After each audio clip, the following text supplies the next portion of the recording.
Hello बच्चों, क्या हाल चाल है। आज बच्चों हम अगला कॉन्सेप्ट देखेंगे, geometric interpretation of work done. हमने बच्चों वर्क डन के बारे में पढ़ा था कि वर्क डन जो होता है, फोर्स और डिस्टेंस का जो एरिया होता है उसी को हम लोग क्या बोलते थे, वर्क डन बोलते थे। उसी का बच्चों आज हम लोग ग्राफ में देखेंगे कि वर्क डन हमारा पॉजिटिव हो रहा है या वर्क डन हमारा निगेटिव हो रहा है, उसकी बात हम आज करेंगे। बच्चों आइए इसमें देखते हैं क्या ये कह रहा है, ये फिगर्स क्या कह रहे हैं, इस पर हम लोग आज जिक्र करते हैं। इस इंटरप्रिटेशन ऑफ वर्क डन की बात करेंगे जब बच्चों, तो वर्क डन जो हमारा होता है, area under force versus yes. Yes को हम बच्चों कह सकते हैं डिस्टेंस।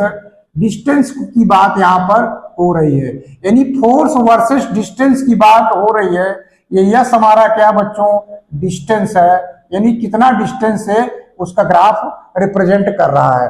तो यहाँ पर हम इस वर्क डन में हम क्या देखेंगे बच्चों कि वर्क डन जो हमारा होता है, फोर्स और यस यानी जो डिस्टेंस रहता है, इन दोनों के बीच में जो एरिया अंडर कर्व एरिया होता है, वही एरिया कर्व हमारा वर्क डन कहलाता है। इस बात को बच्चों एकदम से रिमेंबर रखिएगा, याद रखिएगा कि वर्क डन कैसे होता है। अब इसमें हम वर्क डन की बात करेंगे। जैसे मान लीजिए फर्स्ट फिगर की हम बात करेंगे, अगर हमारा फोर्स और यस के ऊपर की दिशा में बना गया है, ये जो हमारा रहेगा इसको बच्चों हम बोलेंगे पॉजिटिव वर्क डन। क्या बोलेंगे बच्चों, पॉजिटिव वर्क डन हमारा यहाँ पर होगा, पॉजिटिव वर्क यहाँ पर होगा। इसको हम क्या लिख सकते हैं बच्चों, यहाँ पर पॉजिटिव वर्क हो जाएगा। अगर इसको हम मान ले फोर्स इधर है, उसके जस्ट अपोजिट है, एरिया अपोजिट में लगा है, S1 और S2 ये अपोजिट में जब एरिया बना हुआ है, इसको हम लिख सकते हैं निगेटिव वर्क। यहाँ पर क्या वर्क हो रहा है बच्चों, निगेटिव वर्क हो रहा है। हम यहाँ पर बच्चों क्या सीख रहे हैं कि जो अंडर एरिया रहेगा, पॉजिटिव वर्क कब होगा, कब निगेटिव वर्क होगा, इन दोनों की बात हम सीख रहे हैं। तो हमने इन दो फिगरों में क्या सीखा बच्चों कि अगर इस ग्राफ के ऊपर जितने एरिया है वो पॉजिटिव रहेगा, अगर इस लाइन से नीचे जो एरिया रहेगा वो निगेटिव वर्क हमारा प्राप्त होगा। तो जो वर्क हमारा रहेगा बच्चों, ये एरिया जितना रहेगा उस एरिया को हम लोग वर्क कहेंगे। अब इस ग्राफ की बात करते हैं, तो यहां पर हम कह सकते हैं ये भाग हमारा बच्चों निगेटिव वर्क डन है, इसको हम लिख सकते हैं निगेटिव वर्क, और इसको हम क्या लिख सकते हैं, और ये वाला भाग हमारा क्या हो जाएगा बच्चों, पॉजिटिव हो जाएगा, पॉजिटिव वर्क हो जाएगा। यानी ये नीचे है तो ये निगेटिव वर्क हो जाएगा, ये ऊपर है तो इसको हम पॉजिटिव वर्क कहेंगे। इसी तरह बच्चों इस ग्राफ की बात करेंगे तो ये वाला ग्राफ हमारा क्या हो जाएगा, पॉजिटिव हो जाएगा, पॉजिटिव वर्क हो जाएगा, और ये भाग हमारा क्या हो जाएगा बच्चों, निगेटिव हो जाएगा। तो यहां से हम बच्चों सीखें कि वर्क डन कब पॉजिटिव होगा, कब निगेटिव होगा। यहां से हम ग्राफ के द्वारा यहां पर हमने सीखा। यानी यहां पर फोर्स का देख रहे हैं, फोर्स के और डिस्टेंस के जो ऊपर बन रहा है तब पॉजिटिव है, नीचे बन रहा है तो निगेटिव है। और उसी तरह देखेंगे इसके ऊपर है तो पॉजिटिव है, नीचे है तब निगेटिव है। उसी तरह यहां पर देखेंगे ऊपर है तो पॉजिटिव है, नीचे है तब निगेटिव वर्क प्राप्त होगा। इस तरह बच्चों हम इस डायग्राम को देखकर आप समझ सकते हैं कि कौन सा वर्ग पॉजिटिव है, कौन सा निगेटिव है। आशा करते हैं बच्चों ये कॉन्सेप्ट आपको क्लियर हुआ होगा।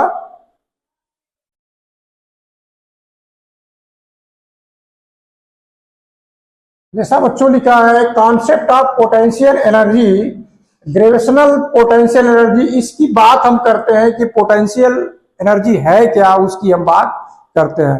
तो पोटेंशियल एनर्जी का मतलब होता है कि बच्चों कोई ऑब्जेक्ट है हमारा, इस ऑब्जेक्ट को अगर हम h हाइट तक ले जाएं और h हाइट पर ले जाने पर इसमें हमको कुछ वर्क डन करना पड़ा, यानी इस ऑब्जेक्ट को अगर मास m मान लेते हैं और h ऊंचाई तक हम वर्क करके यहाँ पर पहुंचाते हैं, तो जो हमने वर्क किया बच्चों वो वर्क हमारा किसमें स्टोर हो जाएगी, पोटेंशियल एनर्जी में स्टोर हो जाएगी।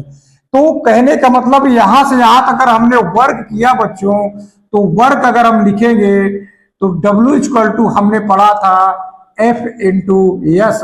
यस यहाँ पर बच्चों H के बराबर है, और F को हम क्या लिख सकते हैं बच्चों, यहाँ पर ग्रेविटेशनल mg फोर्स के ऊपर हम जा रहे हैं तो F इक्वल टू mg लिखा जा सकता है बच्चों, और यस को H लिखा जा सकता है।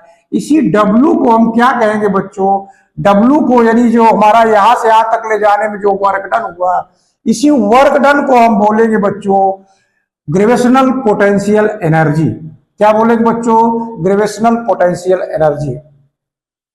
अब हम देखते हैं कि इसको साइंटिफिक में कैसे लिखा गया है, साइंटिफिक इसका परिभाषा क्या है उसका एक्सप्लेनेशन हम देखते हैं।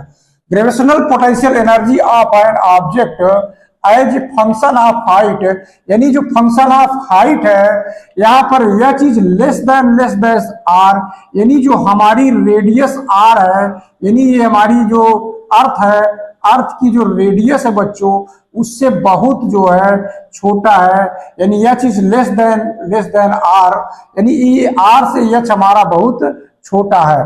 अर्थ तो हमारा बहुत विशाल काय है, यानी इस रेडियस से हमारा यह बहुत छोटा है, तो हम कह सकते हैं is the negative of work done by the gravitational force in rising of object to the height. यानी अगर हम इसकी बात करें बच्चों, ये जो हमारा वर्क डन निकला है इसी को हम कह सकते हैं, शॉर्ट में लिखेंगे GPE। क्या लिखेंगे बच्चों, ग्रेविटेशनल पोटेंशियल एनर्जी। यानी यहां से ऑब्जेक्ट को ले जाने में जो हमारी वर्क डन आया उसी को हम बोलेंगे बच्चों ग्रेविटेशनल पोटेंशियल एनर्जी। यानी वर्क डन जो हमारा हो गया वो किसमें कन्वर्ट हो गया, यहाँ पर ग्रेविटेशनल पोटेंशियल एनर्जी में कन्वर्ट हो गया।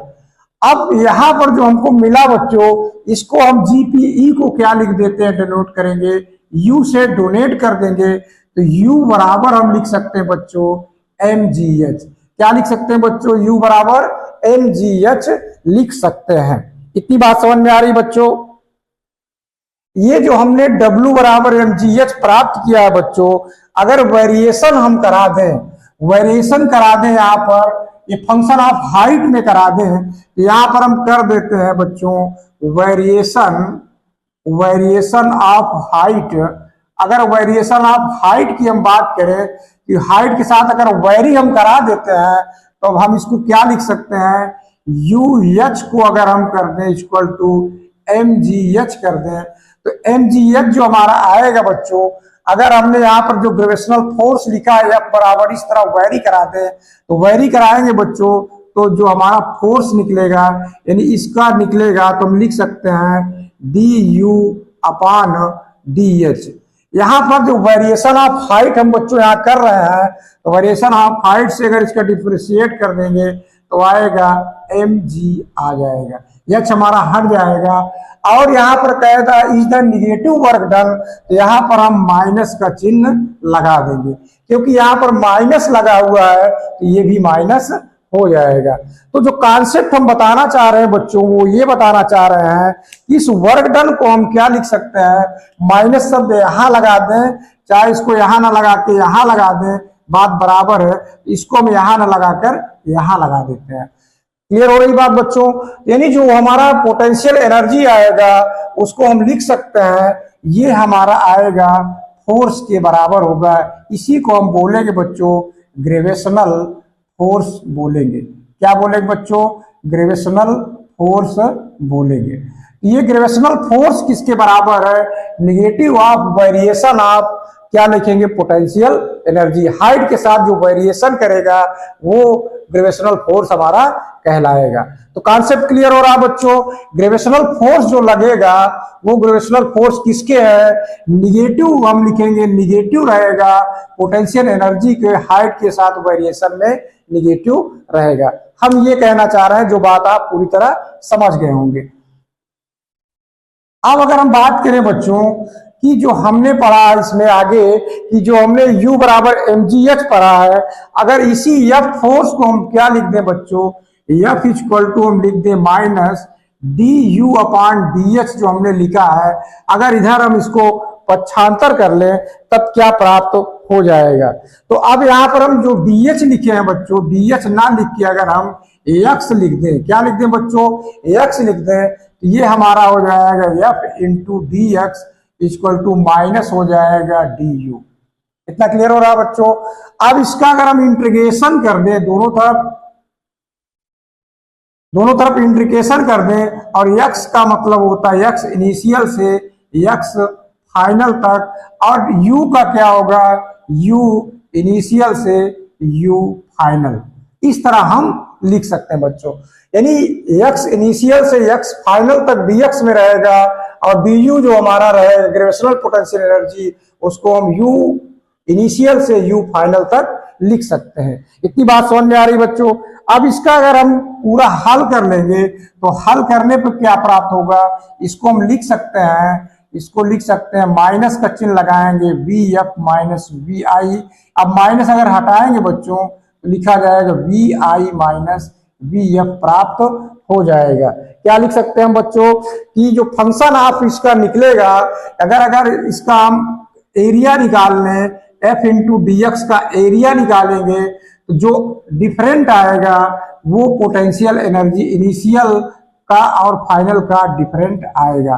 तो ये हमारा बच्चों एक कॉन्सेप्ट हमारा ये भी प्राप्त हो जाएगा।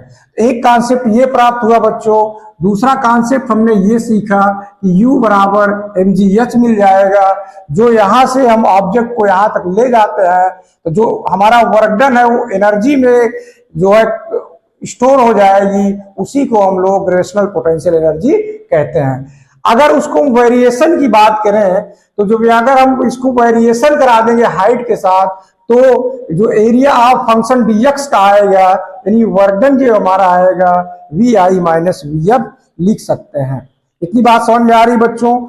तो इसको हम लिख सकते हैं। यहां से क्या बात सिद्ध हुआ कि जो वर्क डन होगा, इसी को हम लोग क्या बोलेंगे बच्चों कि जो वर्क डन होता है, वर्क डन जो होगा हमारा, वर्क डन किसके बराबर हम लिख सकते हैं, डिपेंड किस पे रहेगा, उसको हम लिखेंगे वर्क डन डिपेंड्स अपॉन, इसमें हम क्या लिख सकते हैं बच्चों, work done depends upon the initial and final position. Initial और फाइनल पोजीशन पर डिपेंड करेगा, इनसे ये बात पता चलती है। इतनी बात समझ में आ रही बच्चों। जो हम बताना चाह रहे हैं कि इनिशियल और फाइनल का जो है वो वर्क डन उस पर डिपेंड करेगा।